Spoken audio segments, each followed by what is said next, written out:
You're listening to the Yeshiva of Newark at IDT podcast. I'm your host and curator, Rabbi Avram Kivelevich, and I hope you enjoy this episode. You're blowing the dust off the old books. You're trying to find an ancient treasure. Yes, the Antiquarian who has Smicha has arrived. But first, you've heard me on this platform touting NRS, a great company whose many dedicated employees I get to see in action. NRS Pay has recently launched its new cost-cutting program called Cash Discount.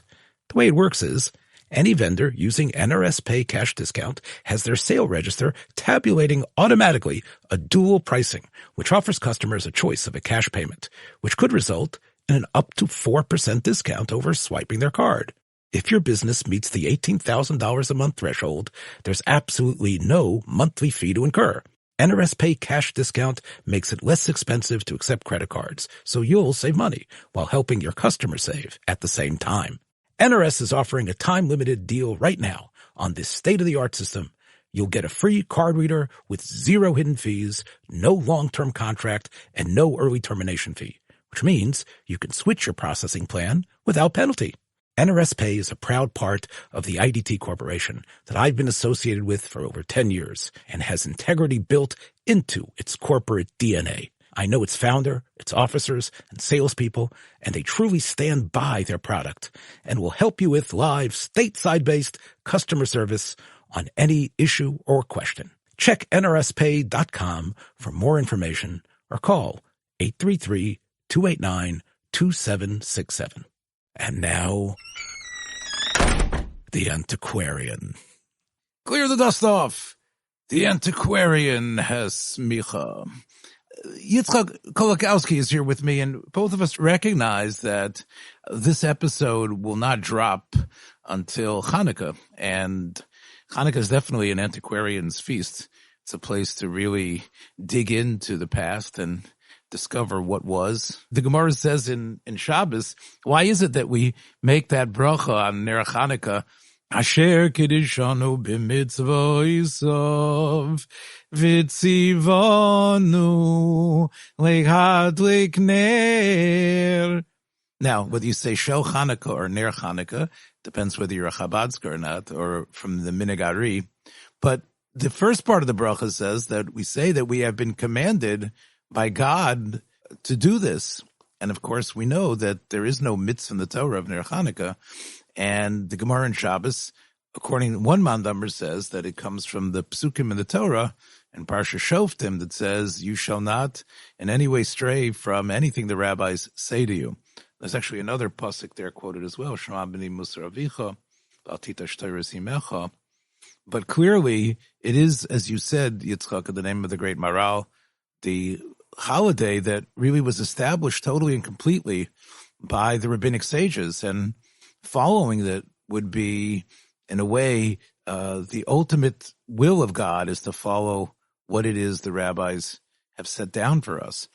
And it's interesting, of course, Yitzhak, that generally it's interpreted to mean, and we'll talk about it a little bit later, when the rabbis tell us what it is the Torah means.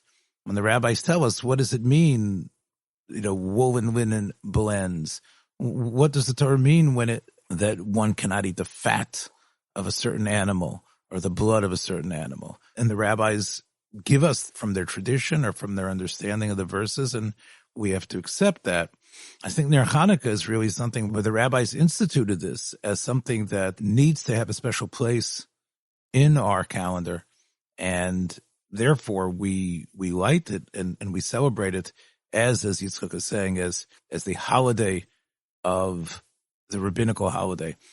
Interesting, Yitzchak, how, we talked about it, I think, in previous discussions, how, Hanukkah has, punches above its weight vis-a-vis the Gentile world, right? And maybe that has to do with Christmas and... Well, I always say, for Keret, I say Hanukkah, and I remember in high school telling my very beloved Rebbe, Rabbi Moshe Weinberger, that, Hanukkah is just a minor holiday, and he was very angry. He said, no, it's a major holiday. Just because it's rabbinical in nature doesn't mean that it's minor. We say Hallel, there's Kriyas Torah every day. It is a major holiday. I like to say it's a major holiday in a minor key, And I always like to say I think a lot of the tzaddikim bring that all the Kol Shmonim and Chol Psilos share when they're Hanukkah. There's something the etzem in Hanukkah that excites every Eid. It's not because of the Goyish holidays. It's verkehrt. It's because of something the etzem of Hanukkah. And the truth is, according to the Christian scriptures, there's no mention of a holiday of Christmas, but there is a mention of a feast of dedication in the Apocrypha.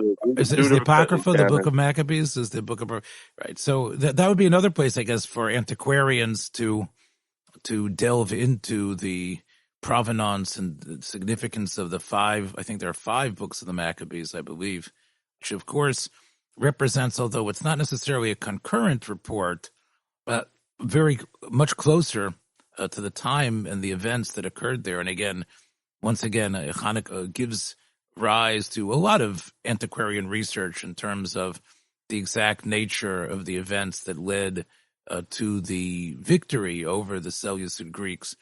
I should also mention this regard as we sort of like move towards what we want to really talk about tonight, just to give Hanukkah its due. I saw a very interesting take on Hanukkah guilt, the idea of giving money that, although I guess with Bitcoin and with things today, it's going to be hard to fulfill that part of it might actually be the coinage itself being significant. The fact that archaeological discoveries done in the land of in Eretz Yisrael have discovered a coinage that stems from that period and even earlier. And in many ways, it's a time to really think about those coins which are stamped by the mark of an independent Jewish state, including the state that arose after the Greeks were expelled. And in that way, sort of even Hanukkah geld, if you use the money as a way to speak about the advancements of that country, which the Rambam says had independence for 200 years, it's a good entrance way to think about what Jewish independence meant, despite the fact that the rulers didn't always live up to the high standards that we expected. So I think Hanukkah is a lot of room for antiquarian stuff in Hanukkah, but I do want to really talk about the idea of rabbinic authority. And I want to start from a sort of a strange place, which is a play that was written by Herman Wouk. Now Herman Wouk really lived to be 104 years old, I believe, and was quite active in his writing and his discussions. It seems from all reports that he lived a long and fruitful life.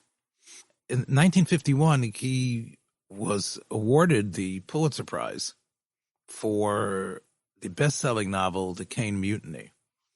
Now, this was based on his own experiences in World War II, being an officer on a minesweeper, which of course was what the Caine was.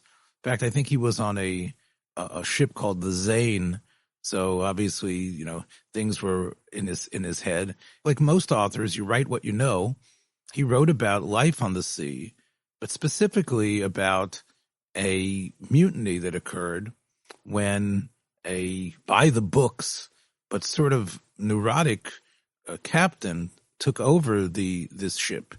The ship had been resting as a secondary significant ship, as the main those minesweepers were actually retrofitted from World War I. The higher class ships, the ones that the Navy was using to really engage the enemy, whether it was on the Japanese front or otherwise, were more modern ships. The minesweepers were sort of the ones who were protecting those and had an important role. But as in Herman Wouk's book, the crew of the Caine sort of saw themselves in a slovenly way when the new captain arrives, Captain Queeg. He wants to put the ship in order, but it's clear that there's another streak about him that isn't just the idea of being organized, but also to the point of being paranoid about people questioning his power. He is clearly someone who perhaps is past his prime, but still doesn't want to give up on his control, and he doesn't do much to ingratiate himself with the other officers on the ship, including the POV, Captain Willis Keith, who's sort of like the young man who sort of represents Herman Wouk in this story. During a typhoon, which actually did occur, that Wouk experienced, the ship was foundering and was going in the wrong direction. And because of the buildup of a number of incidents that had preceded that typhoon, the first officer on the ship, Captain Marek, took control, and a mutiny occurred, where the captain was relieved of his duty because he was endangering the ship and the lives of the crew. Now, the book, of course, doesn't stop there, because as the ship goes into harbor, the captain informs the authorities that a mutiny has occurred and an investigation happens. And the latter part of the book is the trial, the court-martial of Marek. And it is in this court-martial that the book, draws out many of the issues of allegiance and missteps that might have occurred. The book is like many great books that came out of World War II, lives in shades of gray. And in many ways, Norman Mailer's The Naked and the Dead, James Jones's From Here to Eternity, Leon Uris's Battle Cry. These were books that were born from World War II veterans. And the Caine Mutiny shares that in the fact that there aren't necessarily black and white heroes and villains. The war, I think, in many ways, despite the righteousness of the American cause, most of the soldiers there experienced elements of good and evil. And these novels that came out of World War II all had mixes of that. But as I said, the last part of the book is really very much a courtroom drama. So as the film rights to the book were purchased and a movie was being in production, Herman Wouk had the idea of writing a stage version just of the court-martial. And even before the film, starring Humphrey Bogart and Van Johnson, Fred McMurray and Jose Ferrer, came out, there was a play in 1953 on Broadway that ran for a couple of hundred performances, starring Henry Fonda and Lloyd Nolan, which was The Trial. And Caine Mutiny Court-Martial has been a staple, Yitzchak, of a lot of high schools and small dinner theater productions, because it doesn't need much. It doesn't need a lot of scenery. It basically, revolves in one room and of the trial. And it has been fodder for many mock trial teachers who have pointed to it, along with other trial sort of centered plays. We mentioned a couple of them last week when we were talking about doing this program, like Witness for the Prosecution, which is, of course, a play that you told me that you actually were involved in. Agatha Christie's. I think that was, and of course, and Inherit the Wind, which is also a staple in many, many high schools and amateur productions. I think the same could be true about this production. Although considering it was clearly a significant event on Broadway with Henry Fonda and Lloyd Nolan playing these parts. It's almost like if you want to read the cliff notes of the 500 or 600 page Caine Mutiny, you can just read the 90 or 120 page play, and you sort of get the basic story. When I first saw the film, although the character of Captain Queeg was played by Humphrey Bogart in one of his really last great performances, the role that really attracted me, and especially since my mother had always said, you're going to be a lawyer, was the only ostensibly Jewish character in the film, Barney Greenwald, who was the lawyer who was defending Marek. Play and as the book points out, that Greenwald's not happy really to defend him. And I think Greenwald represents, in many ways, another aspect of Herman Wouk. Even though Herman Wouk's character is somehow represented by Willis Keith, who is sort of the young fellow who becomes, finally gets an officership on the ship, but the character who gives intellectual, moral clarity is the defense attorney, Barney Greenwald, the Jew.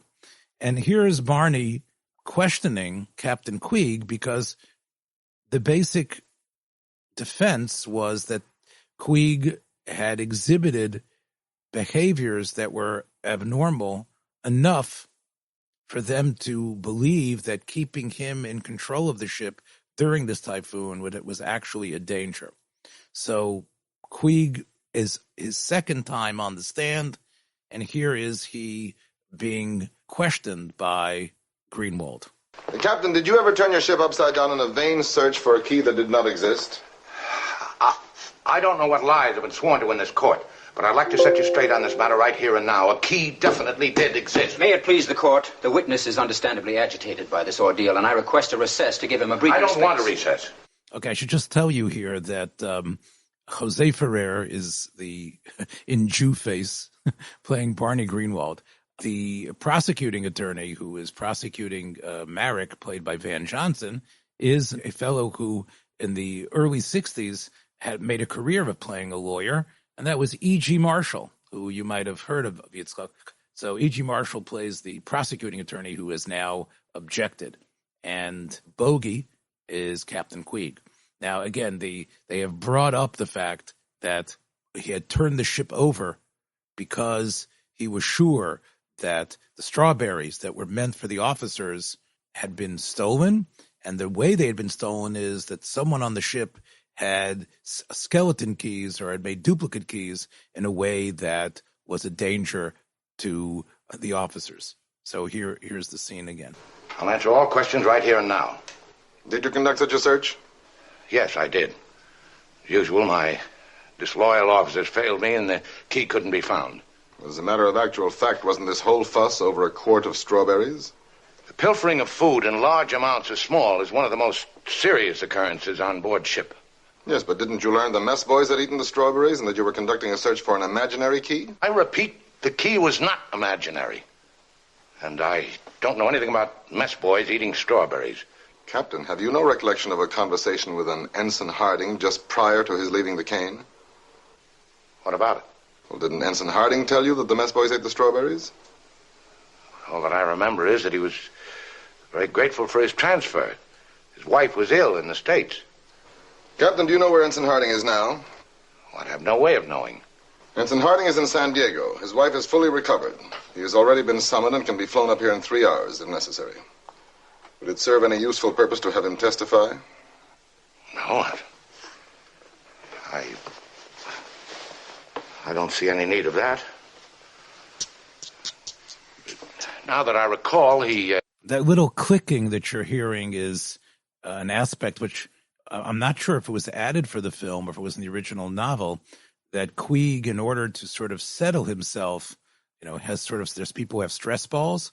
He takes out these metal marbles, these little circular globes, and rubs them in his hand when he sort of has to deal with stress. And you can, Bogey takes them out of his pocket as he feels he's under attack. he might have said something about mess boys, and then again he might not. I questioned so many men, and Harding was not the most reliable officer. I'm afraid the defense has no other recourse than to produce Ensign Harding. Now, there's no need for that. I know exactly what he'll tell you. Lies. He was no different from any other officer in the wardroom. They were all disloyal. I tried to run the ship properly with a book, but they fought me at every turn. If the crew wanted to walk around with their shirt tails hanging out, that's all right. Let them. Take the tow line. Defective equipment, no more, no less. But they encouraged the crew to go around scoffing at me and spreading wild rumors about steaming in circles and then old Yellowstain. I was to blame for Lieutenant Merrick's incompetence and poor seamanship. Lieutenant Merrick was the perfect officer, but not Captain Queeg. So this refers to an incident where the ship clearly had cut its own tow line, which is sort of like stepping on your foot when you're trying to do a pirouette in ballet. And they cut their own tow line because the captain had told them to go in a certain direction to turn the ship in one way. And of course, it ended up, quite an embarrassing thing.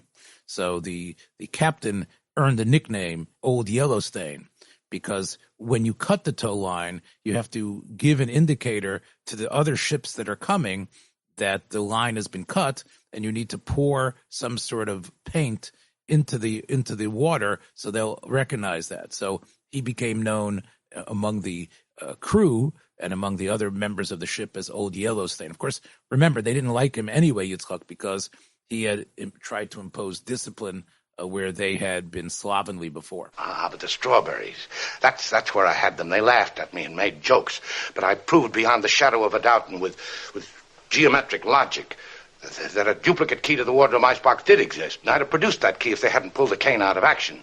I know now they were only trying to protect some fellow officer. And okay, here in the film and in the play as well, you have the stunned faces of the court martial, where they are sort of like realizing that the person in front of them is not this put together, commendable officer, but is someone who indeed fits exactly the bill of what he has been painted as before by the defense. And they are watching someone who has served the country devolve in front of their eyes. So there's various shots here of members of the court-martial looking at him and not being able to take their eyes off of him, but still being quite embarrassed by the display. Naturally, I can only cover these things from memory. If I've left anything out, why, just ask me specific questions and I'll be glad to answer them one by one.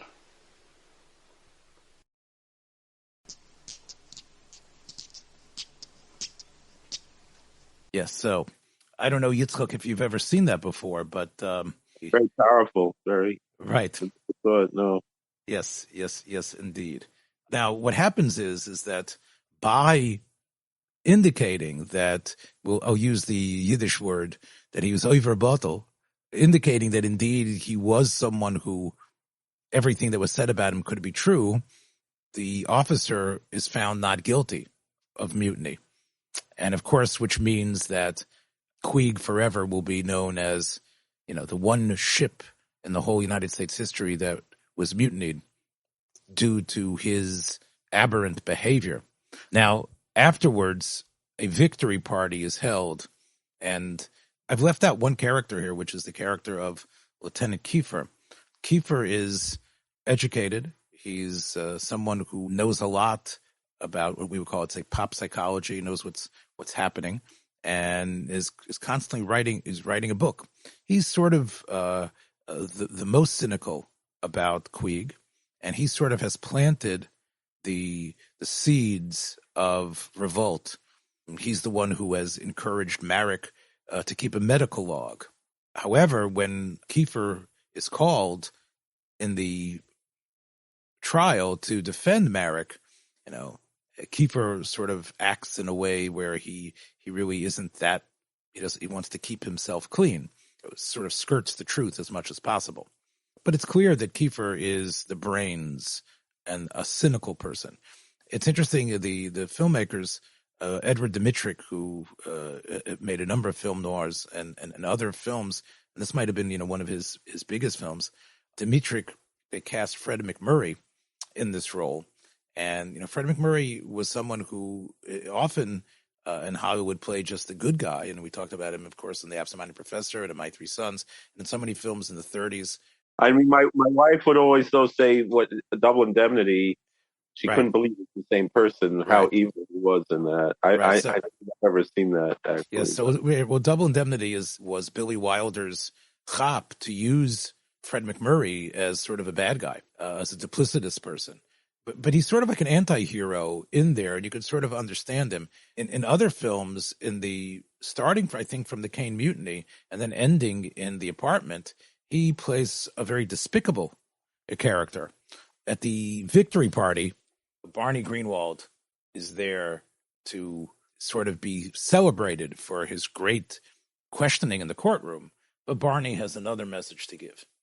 To set the scene here, Barney, clearly drunk, shows up at the victory party. You know something? When I was studying law, and Mr. Kiefer here was writing his stories, and you, Willie, were tearing up the playing fields of dear old Princeton. Merrick was a ex-football player. Who was standing guard over this fat, dumb, happy country of ours, eh? Not us. Oh, no, we knew you couldn't make any money in the service. So who did the dirty work for us? Queeg did. And a lot of other guys. Tough, sharp guys who didn't crack up like Queeg. But no matter what, Captain Quigg endangered the ship and the lives of the men.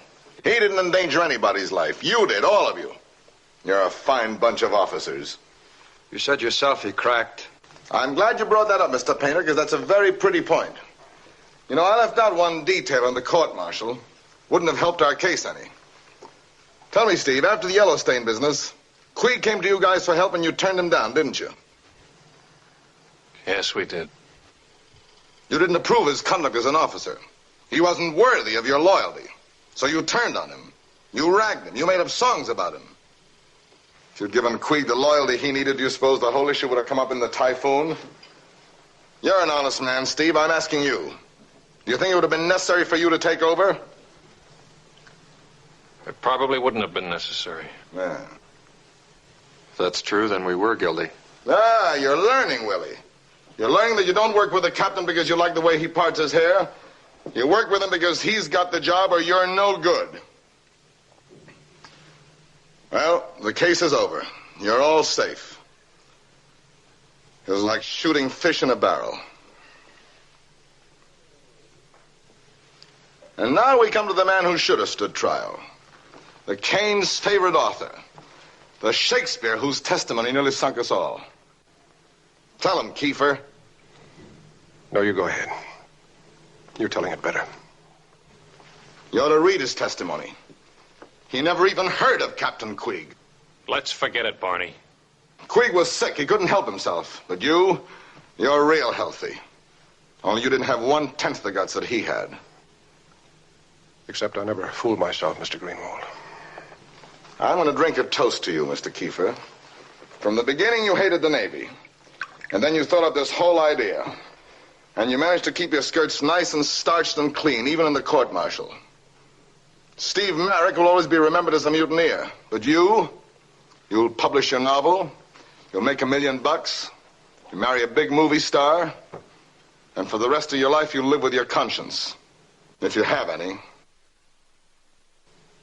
Now, here's to the real author of the Caine Mutiny. Here's to you, Mr. Kiefer. And he throws the drink into Fred McMurray's face. If you want to do anything about it, I'll be outside. I'm a lot drunker than you are, so it'll be a fair fight. Yeah, so did you catch that, Yitzchak? Yeah. So I have to tell you that scene almost got me to decide I wanted to be a lawyer. The integrity of Greenwald, his understanding, piercing through. And of course, this is, I think, is Wouk's conscious message here. And it was interesting that, that I had, of course, read the play, read the book, seen the film. And then, Yitzchak, I heard a shir from Rav Hershel Schachter 30 years after I had seen the film, approximately. Perhaps it was 25 years later. Rav Hershel Schachter was giving a shir, the Rosh Yeshiva of Yeshiva University, and he mentioned that Herman Wouk had been his English teacher, that Herman Wouk had actually taught creative writing, and Rav Hershel Schachter was in his class. Now, Herman Wouk's connection to Orthodoxy was very strong. He himself credited his grandfather, who taught him Gemara, as someone who saved him intellectually, despite the fact that Wouk originally balked at the idea of learning an ancient text that didn't seem to have relevance. But Wouk's Talmud learning and the models that he saw in his life really held fast to him, and he wrote one of the most important books, probably the first important book for Bali Tshuva, which was called "This Is My God." And Wouk was invited to be a visiting professor in Yeshiva University. And he taught these future Rabbonim Goinim. Now, he told Hershel Schachter that he was inspired not so much by his wartime experiences. What really inspired him was his learning. He had learned the Sifrei that Rashi quotes in Parshas Shoiftim. He had seen the Ramban there that made it clear that when Chazal say, Afil Aimer Mecha al Yemin, Shehu Smoil Val Smoil Sho Yemin. Afilu Nirin Lecha, She Smoil Ze Yemin, Yemin Ze Smoil. You listen to them, whether even though it seems that what they're telling you is left, you know, at least in your perception, is right, or they say it's right and you think it's left, you follow them and go in their direction. And the Ramban there says, yes, even to the point of doing an act and allowing a Avodah Zarah act or killing someone, because you need to have the discipline that's necessary to follow the leaders, the human beings who are there to interpret texts, to align ideas, who are there to make the Torah alive, that it isn't just some sort of text that someone could just go to and decide that this is the way he wants to do things, like the Wild West. Rather, the Torah is dependent on a Sanhedrin. It's dependent on these interpreters, and individuals must bow to their interpretation, which is decided. Because it's dependent on a Masorah. Without a Masorah, we have nothing. Correct. And even though you are there when the Masorah is being constructed, you can't go out on your own. Otherwise, you damage not only your community, but you set a terrible example for the future. Yeah, and even the Melech Yisrael, Sholem Melech was Amalek, with Agag, and with Shmuel Navi. You know, he couldn't go against Shmuel Navi. Right. So when even a person granted absolute power, like a melech, but he cannot go against, as you're saying, the virus. But here, I think what Wouk was trying to say, and this is what Rav Schachter pointed out, was that Quig was wrong. But the problem was that what was not entrenched in the military, though, despite the fact that Wouk served and was proud of his service, was the idea that the fealty that is necessary, that the Torah really gives us this model of. Now, when I heard this, I said, wow, this is where the spiritual impetus of the Caine Mutiny came from. This is what Barney Greenwald's speech was built on. And then Rav Schachter mentioned the fact that when he did further research on this, he discovered that the Ramban in the Sefer HaMitzvah, something that Herman Wouk, his erudition did not reach that far. The Ramban in his Sefer HaMitzvah, in his critique on the Rambam's great work, Sefer HaMitzvah, the Ramban writes that even though it's true that we need to show this fealty, it's not fealty that needs to be given if you have not yet made your case cogently and intelligently to the powers that be.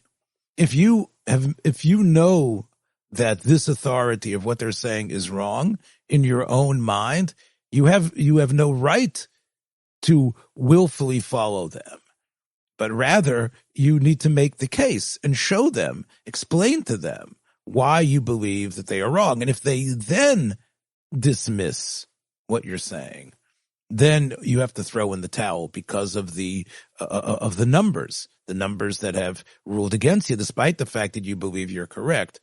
And Rav Schachter felt that this was an important element. The Torah isn't just talking about blindly every single person submitting themselves to rabbinic authority when they believe rabbinic authority has gone astray. They need to recognize the significance of that body, of the Sanhedrin-Herman, the body that legislates and interprets and inserts. But if they have knowledge based on a tradition, or they are able to make the soundest of arguments, then they have a responsibility to the truth. First of all, to guard themselves from their own personal behavior, and also to make their way to that august body and present the logic of their arguments. And although, Wouk would probably, still say his message in the Caine Mutiny is important, it was interesting for me to hear what Rav Schechter had found. I think all of this really, Yitzchak, is still quite relevant. We live in a period where, especially in the internet age, so much is thrown out. There is so much discord. There is so much ridicule of pronouncements by Rabbonim, and it really is almost the Wild West, really, when it comes to fealty to authority. We are so cracked and so polarized that it almost seems naive to speak about it. It's also the arrogance of ignorance that we have in our era. This past Shabbos, I was with someone who and he spoke at the minyan where I was, and he said over what he remembers. I forgot where he said he heard this in yeshiva. There was a Rebbe who got up and he said, you're not Aristotle, you're not Socrates, you're not Plato, you're just a pisher, you're just, and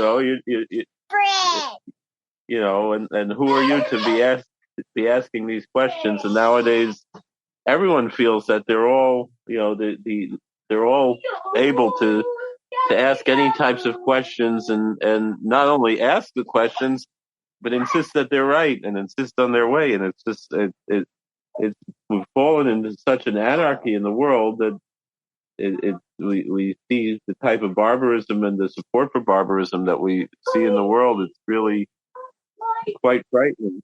Right. And even if we don't, zero in on the images of those pro-Hamas demonstrators and the people who are lambasting anybody who's connected to Israel or Judaism, just the entitlement feeling that most Generation Xers have. There's the millennials and there is a sense that, they know better, and that really the tools of the computer age allow them to be armed in a way that they could challenge, any rov, any type of authority. Research and facts and fact checking, all of this really, Yitzchak, which is done by hacks. We all know, just like Barney Greenwald says, that there is something to be said for experience. There's something to be said by towing the line in those difficult times. There's something to be understood that it isn't just about, honoring an old person and letting him live with dignity. It's recognizing the wisdom that comes from life experience, the wisdom in our world that comes from actual practical application of Torah principles. And I think, as you say, you have these fresh-faced individuals who believe that, what they're armed with allows them to challenge. And I think that this is really something that makes the Caine Mutiny a lesson. Our Rav here, he tells a story. I don't know if he tells it like he heard it. I think it might have actually happened to his own family. I'm not sure. But the way he tells the story was that there was a child who was diagnosed with leukemia.